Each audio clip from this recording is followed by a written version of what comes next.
Membrane proteins के दूसरे lecture में हम लोग कंटिन्यू कर रहे हैं types of proteins in the membrane. Membrane में कितने प्रकार के प्रोटीन्स होते हैं। प्रीवियस लेक्चर में इसको आप यूट्यूब वीडियो में देख सकते हैं।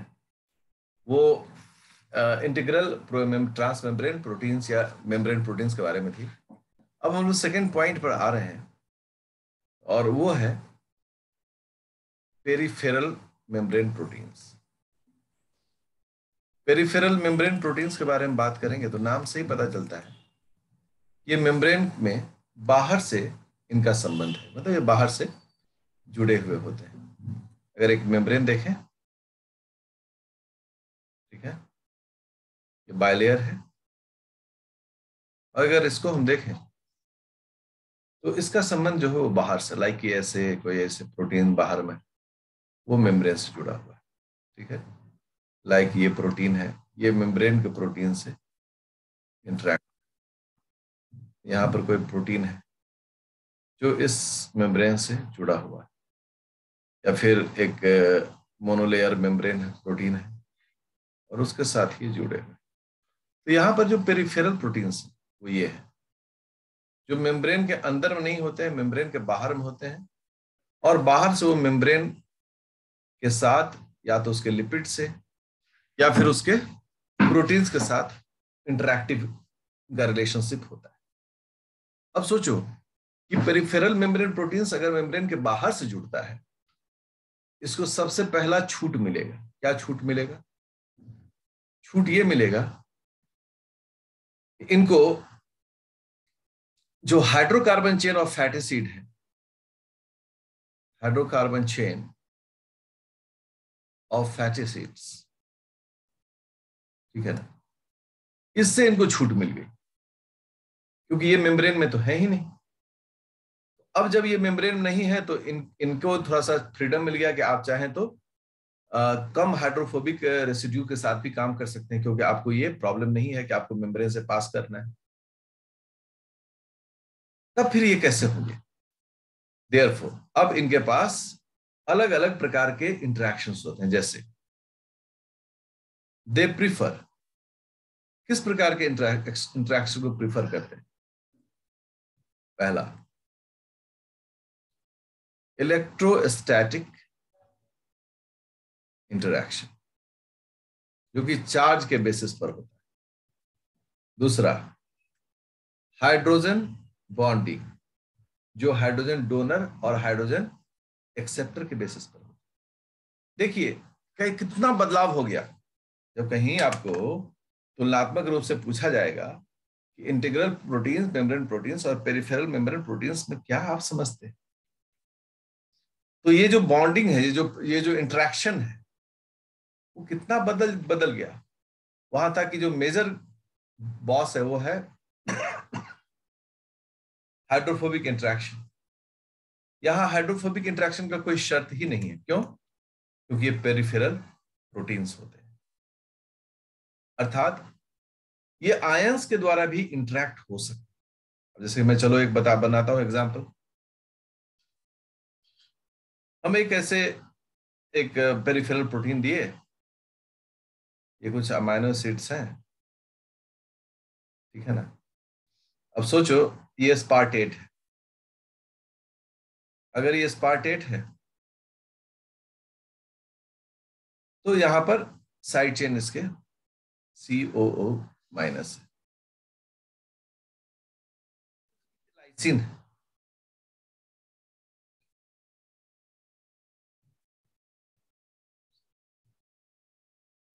ठीक है,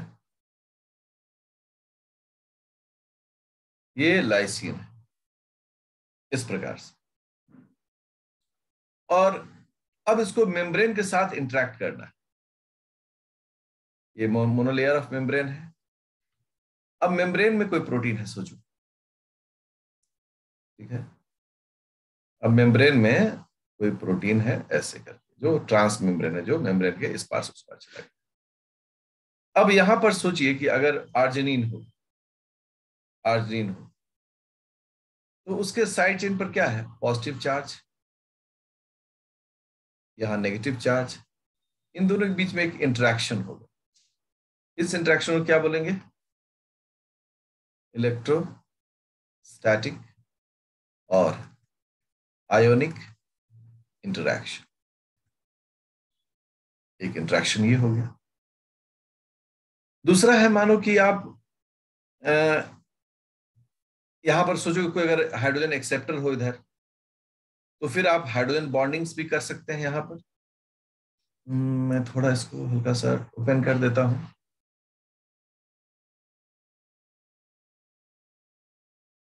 NH H+H ऐसे।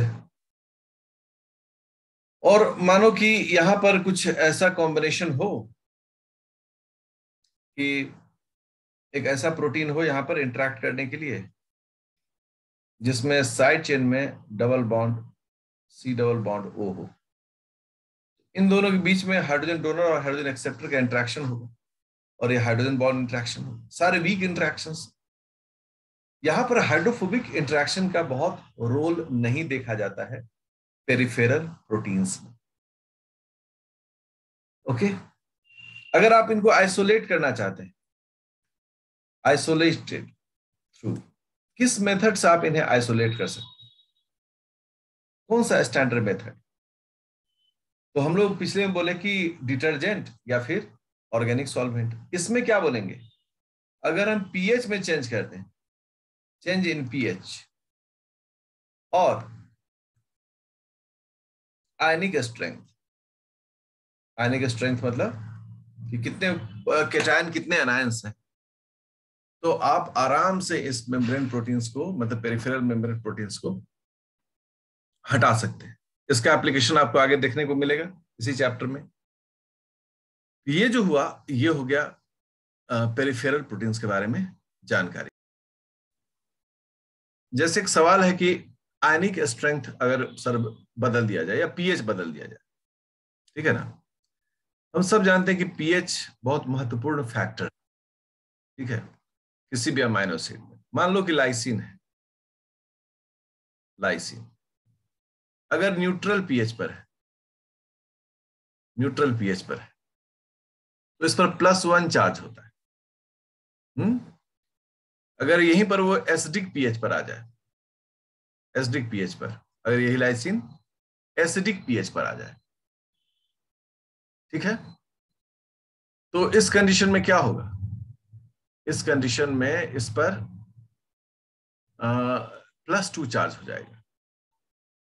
अगर ये बेसिक पर आ जाए, बेसिक पीएच पर, इस पर -1 चार्ज हो जाएगा। अब आप देखिए, सिर्फ पीएच बदलने से एक लाइसिन में क्या हो रहा है? चार्जेस बदल रहे हैं। आपके मन में होगा थोड़ा सा स्ट्रक्चर में भी सर बता दीजिए आप इसको। हम बता देते हैं। देखो, अभी न्यूट्रल पीएच ले रहे हैं, ठीक है, ये अल्फा कार्बन हो गया, ये हो गया COO-, यहाँ NH3+, ये एप्सिलॉन अमाइनो एसिड है, alpha beta gamma delta epsilon, alpha beta gamma delta epsilon, मतलब 4 NH3। देखिए, ये किस पीएच पर है? जब पीएच न्यूट्रल है, न्यूट्रल पीएच पर, तो एक प्लस चार्ज, दूसरा प्लस चार्ज और एक माइनस चार्ज, तो नेट चार्ज क्या हो गया? +1। अब यही अगर एसिडिक पर आ जाए, तो सारे फंक्शनल ग्रुप किससे एसिडिक हो जाएंगे? अभी हम लोग इसको कैसे लिखते हैं? ये जो है ये वीक एसिड है, NH3+ जो है वो भी वीक एसिड है, ये जो है वो वीक बेस है। अभी ऐसे होता है न्यूट्रल पर, लेकिन अगर एसिडिक करेंगे तो वीक बेस जो है वो स्ट्रॉन्ग एसिड में चेंज हो जाएगा। अब इसका डायग्राम कैसे दिखेगा?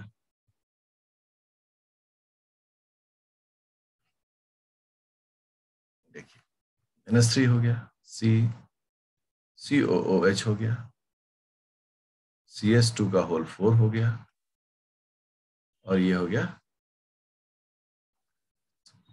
अब इसमें जो फंक्शनल ग्रुप्स है वो सारे एसिडिक हैं, weak acid, strong acid, weak acid, सभी एसिडिक हैं।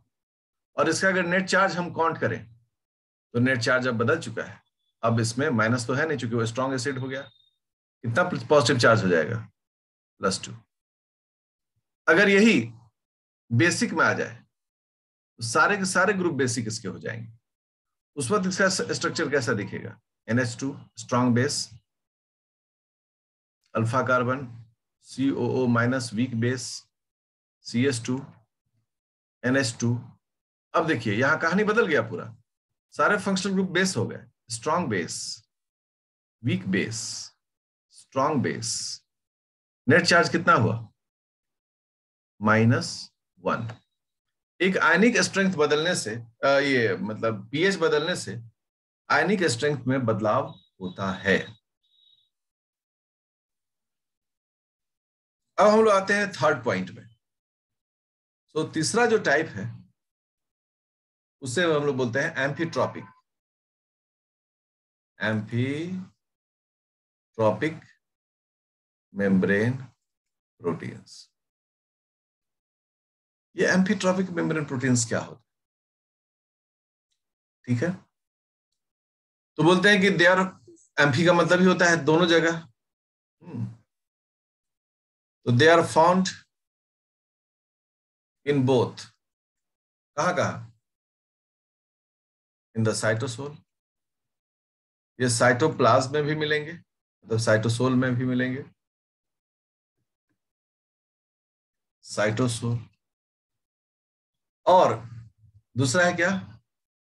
दे are found in both in the cytosol and attached या एसोसिएटेड विद द मेम्ब्रेन।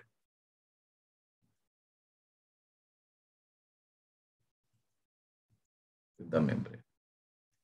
बाकी दोनों प्रोटीन जो था ऊपर का, integral membrane protein and peripheral membrane protein, इनका संबंध सिर्फ और सिर्फ मेम्ब्रेन से है। ये साइटोसोल में फ्रीली नहीं मिलते। बट ऐसे प्रोटीन्स जो होते हैं वो साइटोसोल में भी मिल जाते हैं और मेम्ब्रेन के साथ भी ये मिल जाते हैं, मतलब दोनों जगहों पर मिलते हैं, इसलिए इन्हें एम्फीट्रॉपिक कहा जाता है। अब जब ये मेम्ब्रेन के साथ जुड़ेंगे, एसोसिएट करेंगे मेम्ब्रेन, हमें तो मेम्ब्रेन वाला देखना है, हमारा प्रायोरिटी तो मेम्ब्रेन का है। अगर ये मेम्ब्रेन के साथ करते हैं तो हम लिखते हैं कि they associate with the membrane, with the membrane. कैसे? थ्रू, कोई ना कोई तो इंटरेक्शन होगा, वैसे तो नहीं करेगा। Non interaction. Non covalent interaction में आता है हाइड्रोफोबिक, हाइड्रोजन बॉन्ड, ये सभी नॉन कोवैलेंट। ठीक है, तो non covalent interaction with membrane protein और लिपिड्स, मेम्ब्रेन प्रोटीन और लिपिड के साथ ये इस तरह का एक इंटरेक्शन करते हैं। इसमें एक एग्जांपल जो है वह है GPI बेस्ड इंटरेक्शन। अब हम लोग यहां देखने की कोशिश करेंगे कि भाई GPI बेस्ड इंटरेक्शन क्या है ना? GPI बेस्ड इंटरेक्शन क्या है, कैसे ये काम करते हैं, और नॉर्मल जो दूसरे इंटरेक्शंस होते हैं वो किस तरह से काम करते हैं। अब ये बहुत इंपॉर्टेंट मुद्दा है और आप समझे कि इससे कई सारे सवाल जवाब होते हैं। ठीक है, GPI में दो टर्म है, G एंड PI। PI का मतलब होता है फॉस्फेटिडाइल आइनोसिटोन,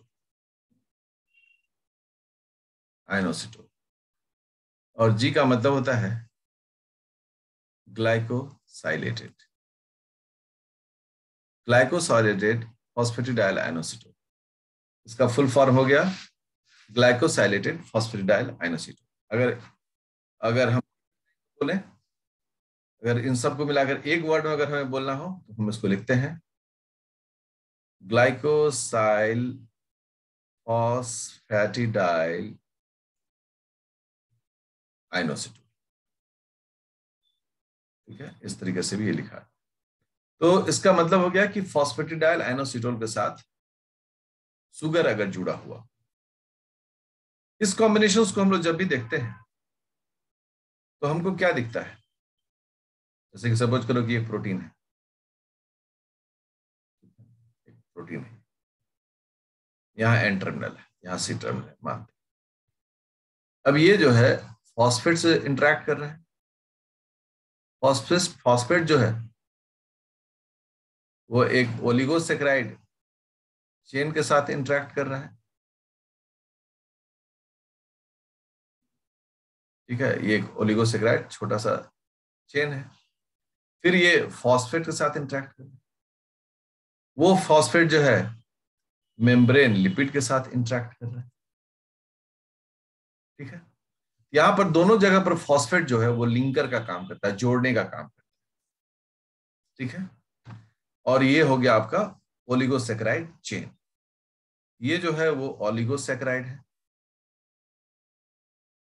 ओके, और ये पूरे को हम लोग जो है, इस पूरे को हम लोग क्या कहते हैं, इसे हम लोग बोलते हैं जीपीआई, मतलब मेम्ब्रेन लिपिड का भी वो हिस्सा, जैसे यहाँ पर क्या है, फॉस्फेटाइलसिटोन, और ये जीपीआई हो गया। ये ओनली इन ऑटर लिफलेट, ये सिर्फ ऑटर लिफलेट ऑफ मेम्ब्रेन जो है उसमें ये पाया जाता है। अगर हमको इसको हटाना हो, यदि जीपीआई से जुड़ा हुआ प्रोटीन है, अगर हमको इन दोनों को हटाना हो तो हम चाहते हैं कि जीपीआई अलग हो जाए और प्रोटीन भी अलग हो जाए। ऑब्वियसली हमको यहां पर पीआई स्पेसिफिक